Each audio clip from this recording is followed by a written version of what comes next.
Questions? What are you creating the law for? First of all, you need to know, one, are you solving a problem? Two, is the problem big enough for it to have regulation? The impact big enough? And we found in ANCAS, we didn't decide to just do ANCAS and think that it would impact so many lives, but it did, and eventually that really pushed and pulled a lot of people from the regulatory side for good reason. Safety is a big concern. And we addressed that with training. We've explained that from Congress all the way to the Senate. And I think in the year that we've been really pushing our public affairs in the space, we've really gotten a lot of support, mainly from our consumers. And one thing that really changed the dynamic is you'll see that the tech and the fintech aspect of what we're doing actually affects everybody, ordinary Filipinos. We have 27,000 biker partners, and these guys didn't even know how to, use a phone, right? And now they're transacting their incentives through GCash. They have e-wallets. Everything is around the smartphone, and I think this is the beauty of technology. Technology, we should stop looking at technology as something that just a few can understand and use, but how do you make technology grassroots? We were talking from a fintech standpoint, right? We have our full-time driver makes about 1,500 pesos per day. That's 45,000 pesos a month, right? And their platform is ANCAS. But now that they have money, instead of buying a new iPhone X, why don't you put up a shop in Lazada? Right? Why don't you become a merchant somewhere else? And there are so many existing platforms in the Philippines that entrepreneurs, not real, but the lot of entrepreneurs that we have in the Philippines, a lot of people have a misnomer on what an entrepreneur is. An entrepreneur is not an app maker. An entrepreneur is not an app developer. A taho vendor is an entrepreneur, right? A tricycle driver is an entrepreneur.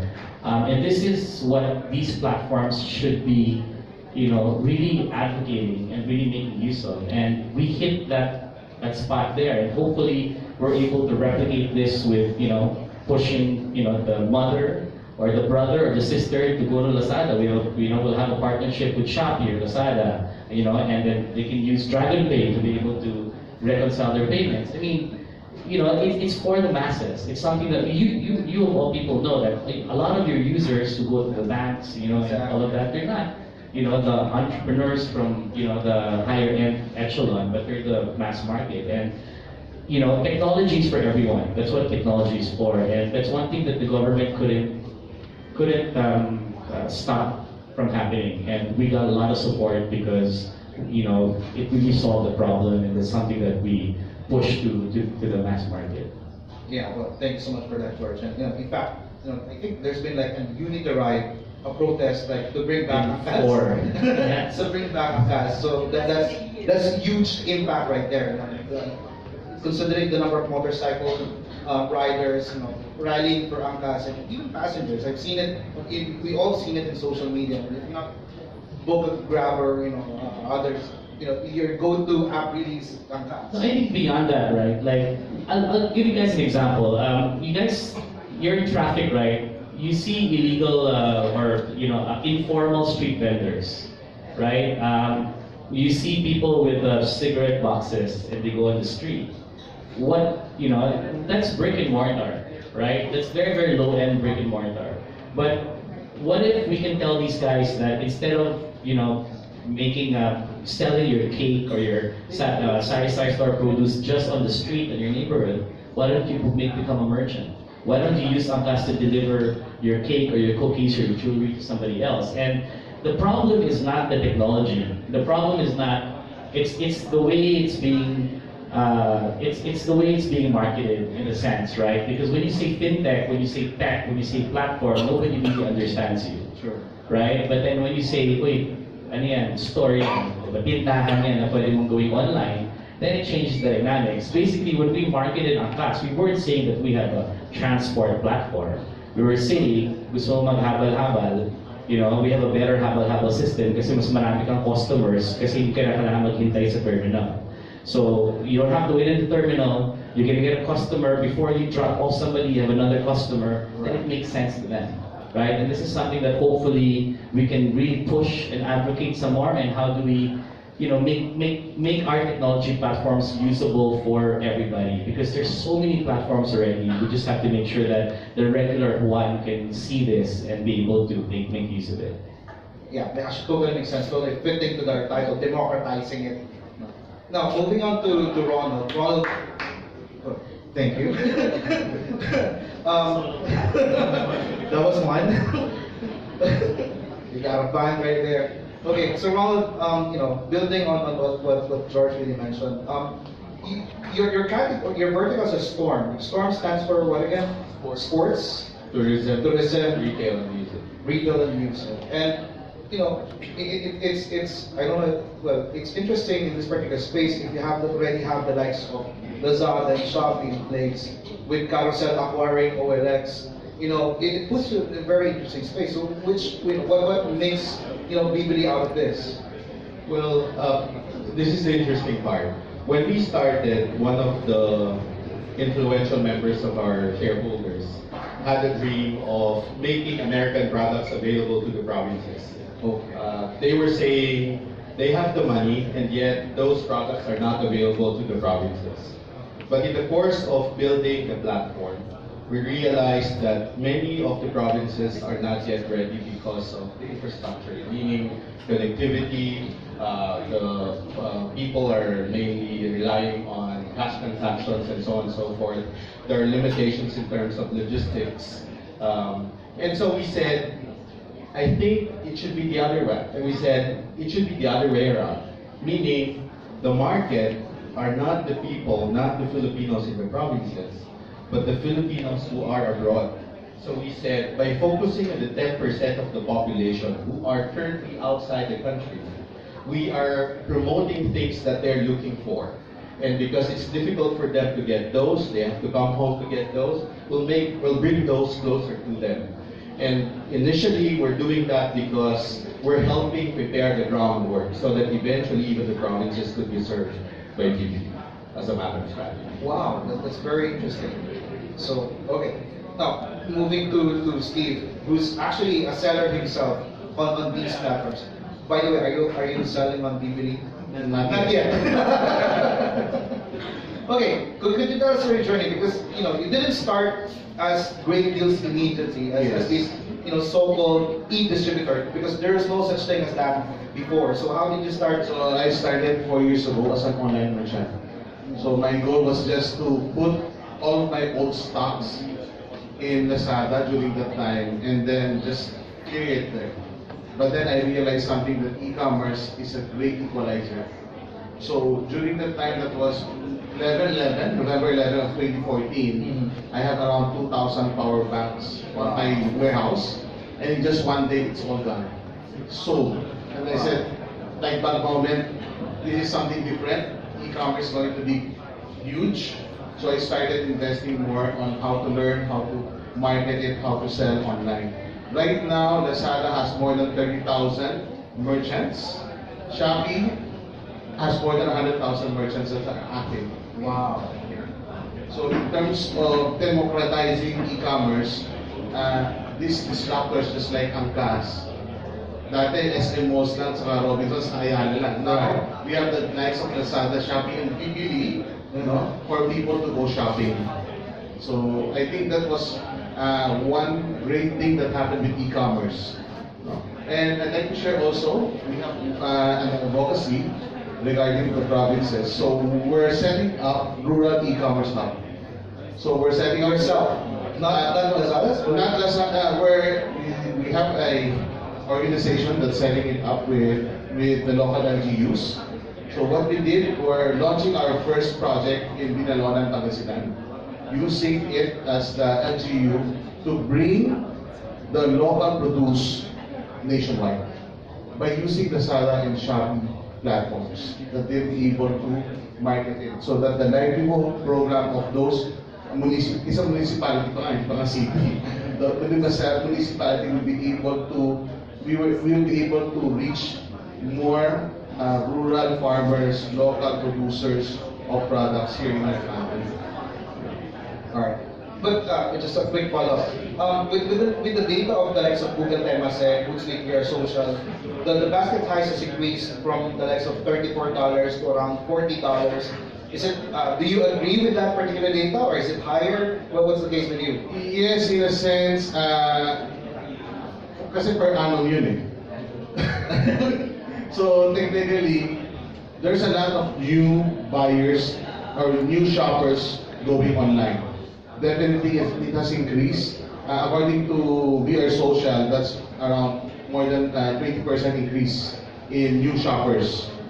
But in the likes of what we're seeing, it's even more in terms of our growth of the shops that we handle. It's an average of 80% growth year on year.